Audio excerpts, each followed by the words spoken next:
त्रिजटा की खत्म। रामायण का यह एक ऐसा पात्र है जिसकी चर्चा बहुत कम होती है। त्रिजटा राक्षसी से साध्वी तक का सफर कैसे तय की। त्रिजटा को सीता जी ने बड़े प्रेम से माँ कहा था। यह सौभाग्य और किसी को नहीं मिला। सीता जी ने त्रिजटा से न केवल अपनी व्यथा सुनाई बल्कि चिता जलाने के लिए मदद भी मांगी। त्रिजटा ने समझाया और मनाया, ठीक उसी तरह जैसे एक माँ अपनी बेटी को डांट कर प्रेम से समझाती है। ये अवसर भी किसी और को नहीं मिला। श्री राम को अवतार और सीता जी को उनकी शक्ति बताया गया। परम शक्ति भी किसी से सहायता मांग बैठे। यह प्रसंग आपको कहीं नहीं मिलेगा। ऐसे वर्णन मिलते हैं कि त्रिजटा एक राक्षसी थी, रावण की सेविका थी, लेकिन बाद में उसका एक आदर्श स्वरूप देखने को मिलता है। त्रिजटा के पूर्वज शुरू से ही लंका राज्य के सेवक रहे थे। त्रिजटा ने भी कुल परंपरा के अनुसार रावण की सेवा की थी। वृद्धावस्था आने पर उसे एक आरामदायक और सम्मानित पद दिया गया। वह अशोक वाटिका में तैनात स्त्री पहरेदारों की प्रमुख बनी है। यह वाटिका राजकुल की स्त्रियों के विहार और मनोरंजन के लिए बनी थी। त्रिजटा का ये नाम क्यों पड़ा? दरअसल उसमें 3 विशेषताएं थी। वह ईश्वर में एवं अवतारों में विश्वास करती थी। अपने कार्यों में अति कुशल थी। उसमें अच्छे बुरे का विवेक था। अपने इन गुणों के चलते वह राक्षसों की भीड़ में बिल्कुल अलग दिखती थी। लंका के लोग व्यंग से उसे त्रिजटा कहते थे। राजकुमार विभीषण का प्रगाढ़ स्नेह उन पर था, अतः परिहास में उन्हें विभीषण की पुत्री भी कहा जाता था। अब एक दिलचस्प बात है, लंका में ऐसे लोगों की संख्या कम नहीं थी जो रावण से नाराज थे। राक्षस अभिनंदन, ऋषि विश्रवा, मंत्री माल्यवंत, महर्षि पुलस्त्य और विभीषण आदि लोग रावण की नीतियों के खिलाफ थे। परंतु ये लोग रावण से असहमत क्यों थे? क्योंकि रावण शक्ति के मंद में पूरे विश्व से शत्रुता करता जा रहा था। उसने अयोध्या के सम्राट अनरण्य की हत्या की, देवराज इंद्र को बांधकर सरेआम अपमानित किया, महादेव के निवास स्थान कैलाश को उठाने की कोशिश की, सौतेले भाई कुबेर की पुत्र वधु पर अत्याचार किया, अपनी सगी बहन मीनाक्षी के पति काल के सम्राट विद्युत विजया को मार दिया। रावण को ये सनक थी कि वह संसार के हर अद्वितीय वस्तु को लंका लाएगा। अपने पति की मृत्यु से विचलित उसकी बहन मीनाक्षी ने इसी को आधार बनाकर उसे सबक सिखाने की सोची। यहाँ एक बात जानते हैं, अपने बहनोई को मारने के बाद रावण ने बहन मीनाक्षी को दंडकारण्य का राज्य दे दिया था। वह खर और दूषण की सहायता से राज्य करती थी। हाथ पैरों के नाखून बढ़ाते जाने की सनक के चलते उसे आदिवासी लोग सूर्पणखा भी कहते थे। अपने वनवास के दौरान जब श्री राम दंडकारण्य पहुंचे तो सूर्पणखा ने उसे शत्रुता ले ली। युद्ध हुआ और खर और दूषण मारे गए। अब मौका मिल चुका था। वह लंका पहुंची, भरे राज दरबार में रोने धोने और रावण को फटकारने के बाद कहा, सीता सभी गुणों में एक अनन्य स्त्री है।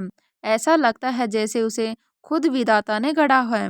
वह करोड़ों नारी रत्नों से भी बढ़कर है। उसे रावण के पास लंका में ही होना चाहिए। रावण की मति मारी गई। सीता जी का हरण हुआ। उन्हें अशोक वाटिका में रखा गया, जो अंतपुर का ही एक हिस्सा थी। अब यहाँ से त्रिजटा की भूमिका शुरू होती है।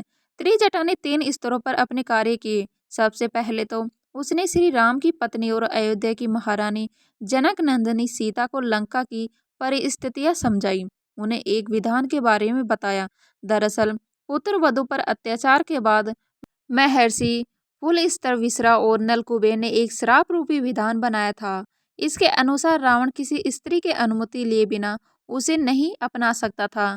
त्रिजटा ने सीता जी से कहा कि वह किसी भी तरह के दबाव या डर में न रहे, क्योंकि यह विधान उनकी रक्षा करेगा। उसने अन्य प्रहरियों को भी सीता को परेशान करने से रोका।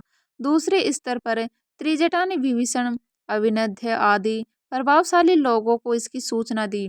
अभिनंदन उन्हें श्री राम के बारे में समाचार भेजते थे। उन्होंने ही त्रिजटा को श्री राम और सुग्रीव की मित्रता के बारे में बताया। इन समाचारों से वह सीता का मनोबल बनाए रखती थी।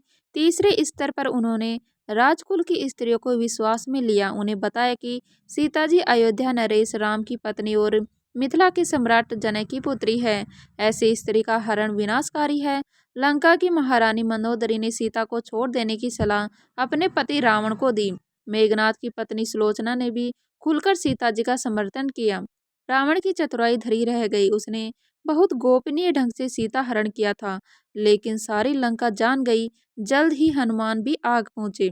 अतुलित बल के धाम श्री रामचंद्र जी के दूत विभीषण ने उन्हें अशोक वाटिका में जाने की युक्ति बताई। उस शाम को रावण भी वहां आया, धमकी दी, यदि 1 महीने तक सीता ने निर्णय नहीं किया तो वह उनका वध कर देगा। उसके जाने के बाद त्रिजटा ने सीता जी को अपना सपना सुनाया।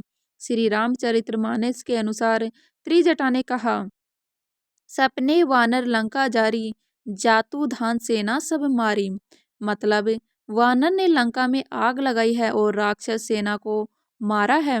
अब एक सवाल लेते हैं, त्रिजटा ने ऐसा क्यों कहा? देखिए, इसे समझना बहुत ही सरल है।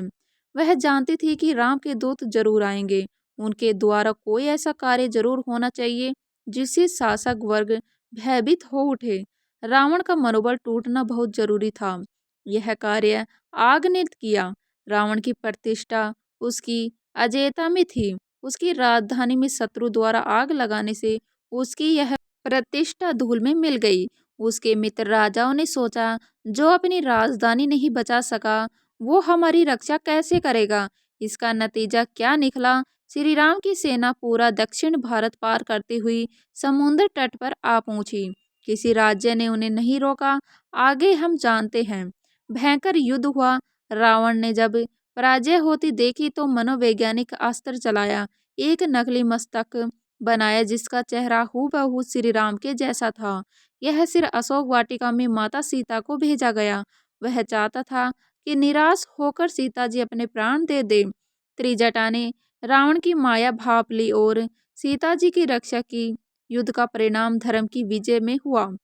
बल, छल और आडंबर पर आधारित राक्षसी संस्कृति नष्ट हुई। विभीषण सम्राट बने। सत्ता परिवर्तन के उस दौर में त्रिजटा का कोई जिक्र नहीं आता। लंका के तमाम निवासियों ने नगर के बाहर जाकर राम जी के दर्शन किए। त्रिजटा नहीं गई। शायद वो इस बात से दुखित थी कि सीता जैसी सत्य स्वरूपा स्त्री को अग्नि परीक्षा देने हेतु कहा गया था। इसके बाद हम कुछ अस्पष्ट संकेत मिलते हैं। इनसे पता चलता है कि त्रिजटा ने अपने आप को धर्म और आध्यात्म में लीन कर लिया। जो भी हो, माता सीता को त्रिजटा याद रही। एक कथा बताती है कि श्री राम और माता सीता उससे मिलने हेतु लंका भी आए। त्रिजटा ने काशी में रहकर महादेव की भक्ति करने की इच्छा जताई। ऐसा ही हुआ। कहते हैं काशी में आज भी त्रिजटा का एक मंदिर है। यह मंदिर काशी विश्वनाथ के पास है। साल में एक दिन यहाँ त्रिजटा की विशेष पूजा होती है। सुहागन स्त्रियां द्वारा यहाँ सब्जियां चढ़ाकर अपनी सुहाग की मंगल कामना की जाती है।